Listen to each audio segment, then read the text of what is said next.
y más datos. Todo conectado a nuestro alrededor. Hacer la vida más sencilla, alcanzando un futuro que nunca imaginamos. Inteligencia artificial. Artificial Intelligence. Internet de las cosas. Ciudades inteligentes. Blockchain. Estás escuchando Territorio Big Data. Big Data. By Big Data Magazine. Bienvenidos a un nuevo podcast de Territorio Big Data. En esta ocasión nos acompaña Daniel Martínez Batanero, que es el CDO del Grupo Caja Rural. Bienvenido, Daniel. Hola, buenos días. Bueno, cuéntanos cuál ha sido el proceso que te ha llevado a ser CDO del Grupo Caja Rural, porque antes has tenido muchos otros pasos. Bueno, pues ha sido una consecuencia de nuestra natural evolución empresarial. Lamarck decía que es la función y la necesidad de adaptarse lo que crea el órgano. En nuestro caso, somos una tecnológica con más de 30 años de existencia y propiedad de un grupo bancario, del Grupo Caja Rural, con entidades todavía mucho más antiguas, algunas centenarias.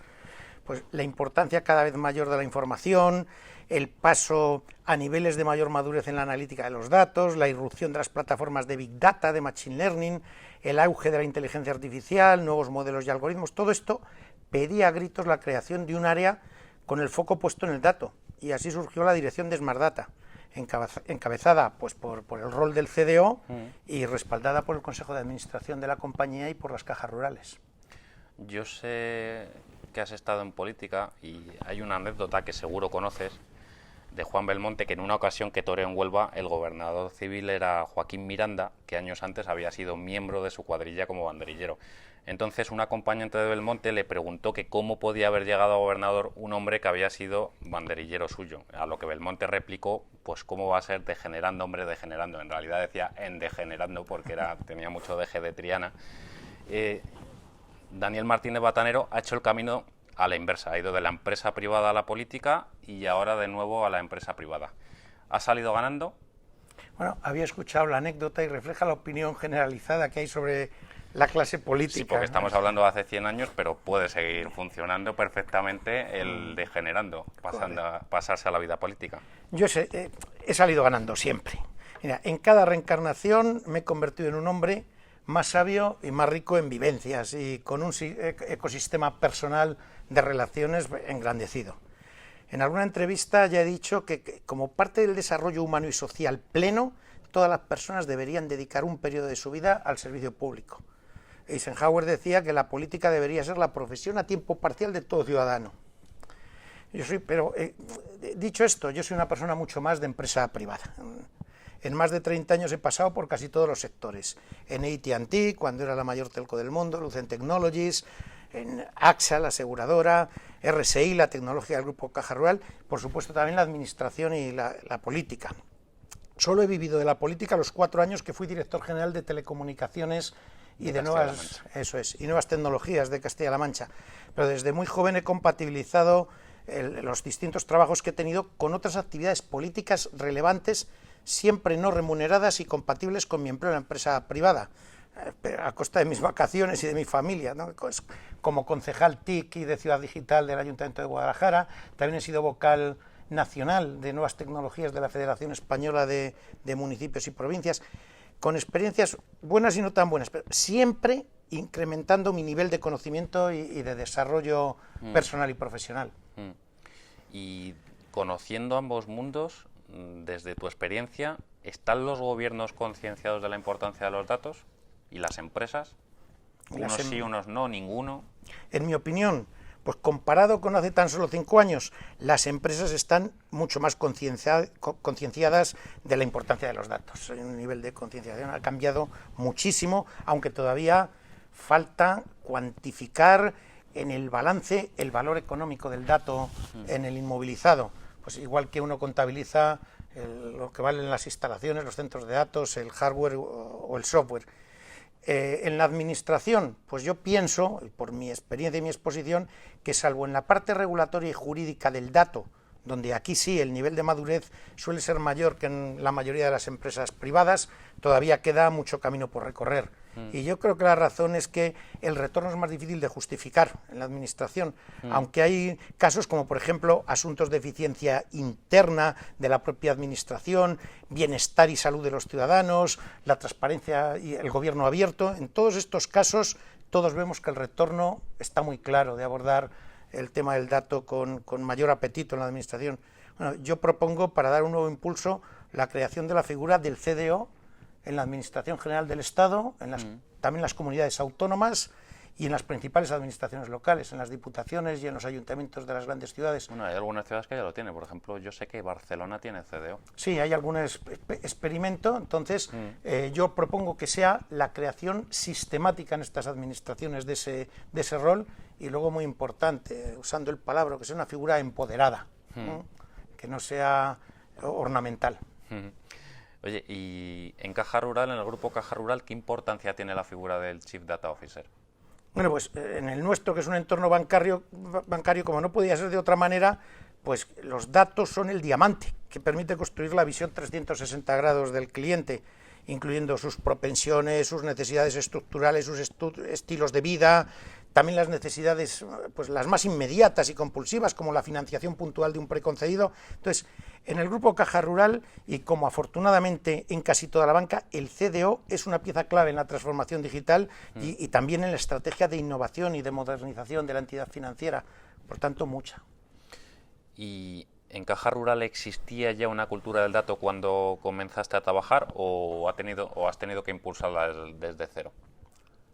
Sí, sí existía. Imagino que también es un trabajo que se sigue haciendo constantemente. Correcto. Nosotros teníamos ya una dilatada trayectoria de más de 2 décadas en la gestión del dato, a través de los centros de información y de todos los sistemas informacionales, y fundamentalmente también de la plataforma de Business Intelligence. Sin embargo, ha sido recientemente, hace apenas 3 años, cuando se crea un área, una dirección del dato, pues encargada de impulsar la cultura data-driven y también la gestión del cambio. Para ello se elaboró un plan plurianual de este área, que fue aprobado por el Consejo de Administración y que incluía, pues, los recursos humanos y materiales necesarios. En algunos casos, por centrarme en la pregunta, como fue la plataforma de Big Data, el clúster Hadoop, la plataforma de Machine Learning, el equipo humano de Data Scientists, ahí sí que fue comenzando from scratch, desde cero.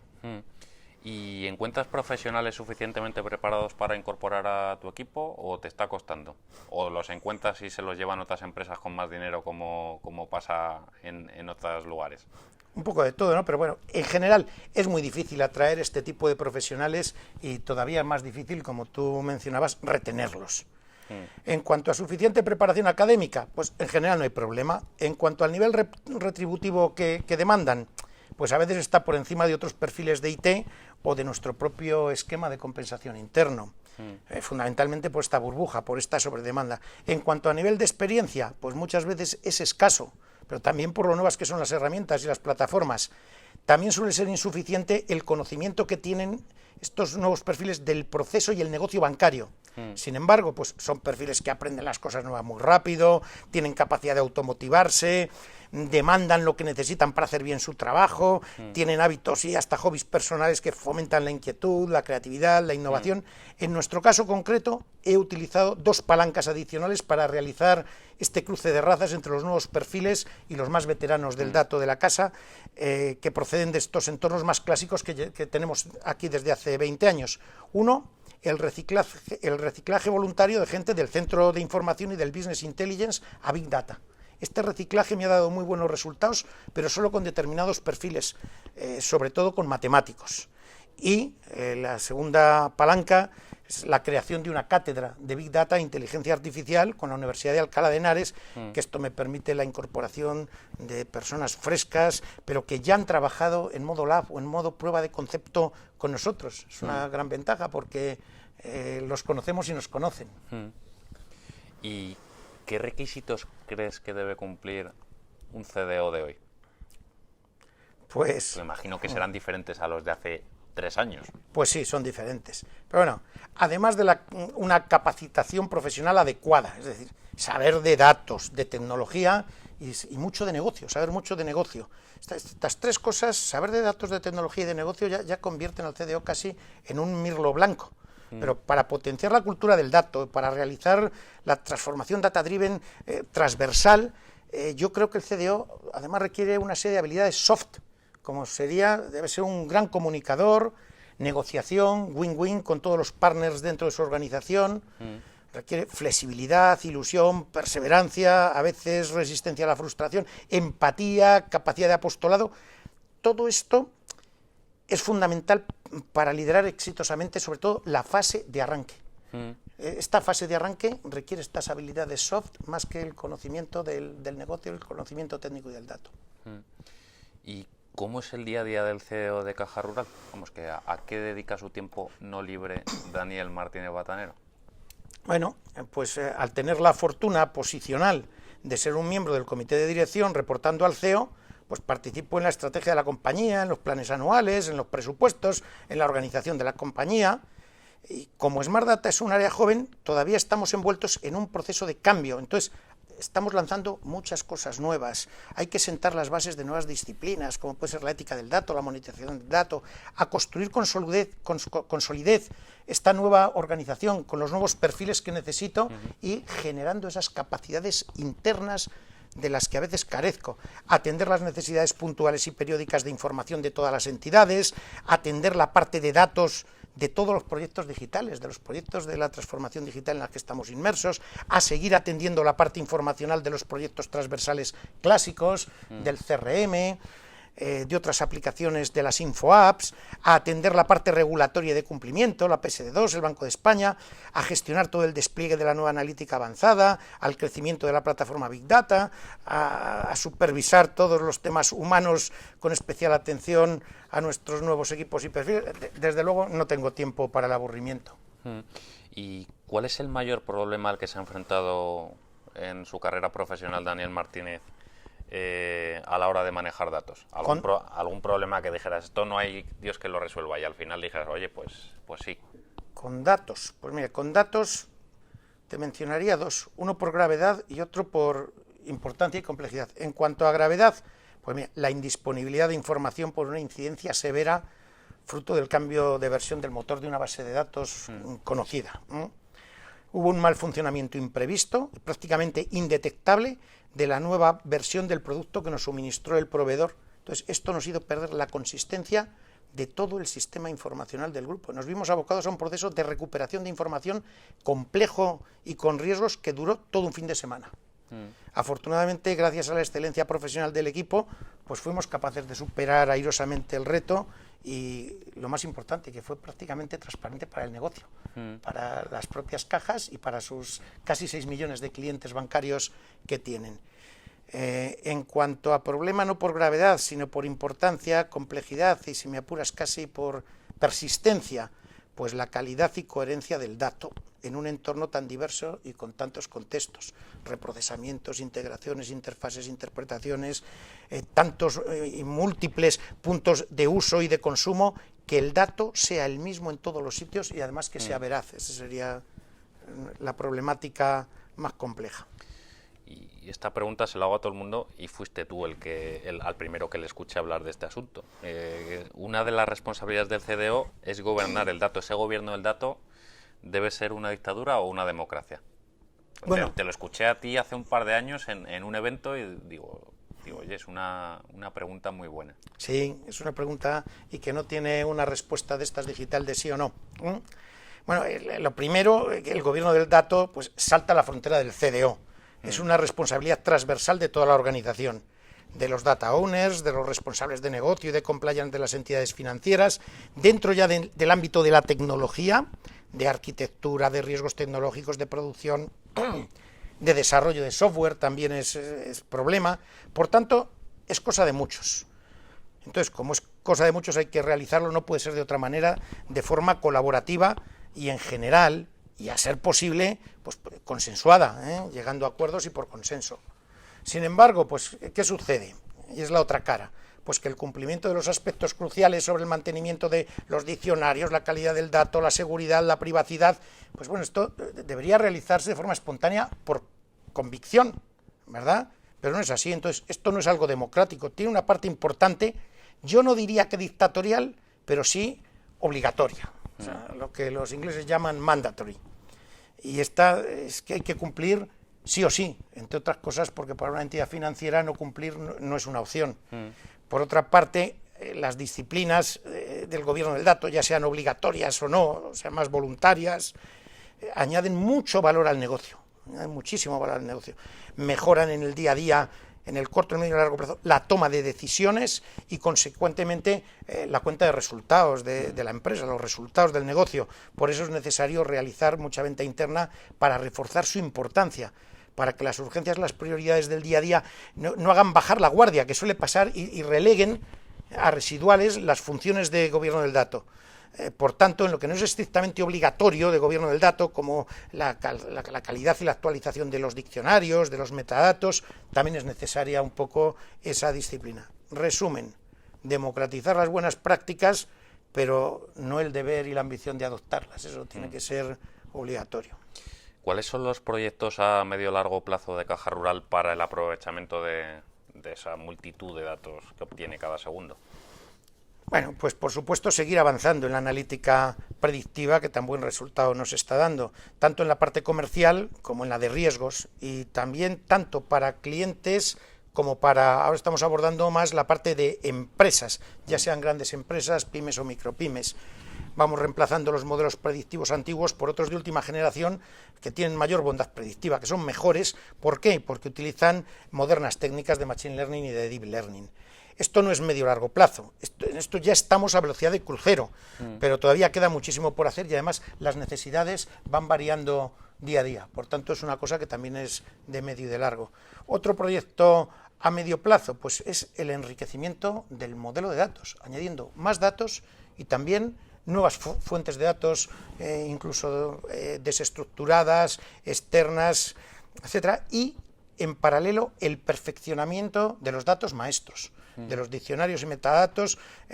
Tenemos que fomentar a nivel corporativo el concepto de la única fuente de la verdad, y esto no solo para los departamentos tecnológicos. Este es un proyecto a medio plazo que afecta a todas las áreas de negocio que acceden en modo autoconsumo a esos modelos de información para hacerse ellos sus propias queries, sus propias extracciones y demás.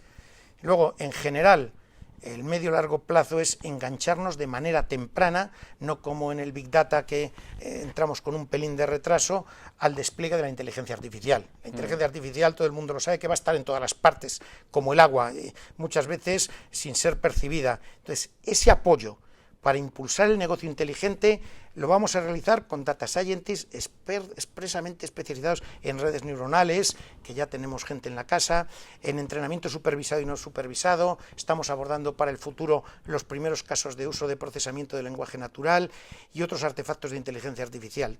Todo aquello que pueda transformar la banca. Queremos utilizar la inteligencia artificial para dotar a los canales digitales y a los centros de atención a usuarios del mismo nivel de proximidad y de confianza con nuestros clientes actuales y futuros del que gozamos como grupo, el Grupo Caja Rural, en el canal presencial, y que esto ha venido siendo una ventaja competitiva clave de nuestro éxito. Entonces queremos esa ventaja competitiva de la confianza, de la proximidad, que queremos, para mantenerla, pues potenciarla en todo el resto de canales digitales, más nuevos canales asistidos por voz y demás, que cada vez se van implantando en el contexto futuro. ¿Y cómo ha afectado el nuevo reglamento de protección de datos a vuestra empresa? Bueno, pues yo creo, es una opinión, pero que para toda la banca hay un antes y un después de la GDPR y del nuevo reglamento español, que se actualizó pues transponiendo los principios de la directiva europea. Y no solo que también porque establece sanciones cuantiosas, hasta el 4% de la cifra de ventas o hasta 20 millones de euros de multa, en fin, no solo por temor al castigo, sino porque consagra una serie de principios como son los nuevos consentimientos y también otros derechos individuales, el derecho del cliente a saber qué datos suyos almacenas, el derecho del cliente a la portabilidad de sus datos incluso cuando se va a la competencia, y otros temas también como la privacidad por diseño, que han demandado y siguen demandando nuevos desarrollos y esfuerzos considerables, que son muy intensivos en consumo, pues de capacidad humana y de presupuesto. Por tanto, a veces decimos que casi la mitad de nuestro presupuesto lo dedicamos a cumplir con la GDPR, con la nueva Ley de Protección de Datos y otras normas. Dicho esto, esta adopción a nosotros no nos está resultando especialmente gravosa. ¿Por qué? Pues porque nuestro nivel de madurez en la antigua LOPD, que por cierto era ya de las más exigentes de la Unión Europea, la antigua LOPD española era de las más exigentes y maduras de la Unión Europea, pues nuestro nivel de adopción era ya bastante bueno. Entonces estábamos más que acostumbrados a todas estas disciplinas en la banca, nosotros bastante más que otras empresas. De hecho, teníamos ya un equipo especializado en protección de datos desde hace más de 15 años. Creo que lo creamos en 2002 o en 2003. Y ya por concluir, ¿qué responsable de datos te gustaría que fuera el siguiente que entrevistáramos en este podcast? Bueno, me lo pones difícil porque tenemos mucha gente pura raza. En España tenemos gente hiper fabulosa, que nos reunimos como una especie rara en el Club de CDOs y en otros muchos foros. Pero bueno, si tengo que darte un nombre, pues te diría Carolina Bubar Nuño, de Telefónica, pues por poner uno de tantos ejemplos. Y si tengo que decir un segundo, pues te diría también Javier Monjas, de Finect. Porque, ahora que lo mencionas, eres miembro activo de ese club del CDO que tanto está haciendo por evangelizar y difundir el dato en España, ¿verdad? Pues sí, fui pionero desde las primeras reuniones hace 2 años y bueno, cuando aquello era una cosa incierta, el hecho es que ya la última reunión celebramos nuestro segundo cumpleaños y ya vamos, pues creo que somos 70 y están las principales corporaciones. En fin, es un club selecto de la gente que se preocupa y que se ocupa del dato. Pues nada, Daniel, muchas gracias por darnos esta entrevista. Nada, muchísimas gracias a vosotros y mucho éxito a vuestro medio, que creo que es un medio necesario. Y a vosotros, gracias por escucharnos y seguirnos cada día en bigdatamagazine.es. Datos, datos y más datos. Todo conectado a nuestro alrededor. Hacer la vida más sencilla, alcanzando un futuro que nunca imaginamos. Inteligencia artificial. Artificial Intelligence. Internet de las cosas. Ciudades inteligentes. Blockchain. Estás escuchando Territorio Big Data. Big Data. By Big Data Magazine.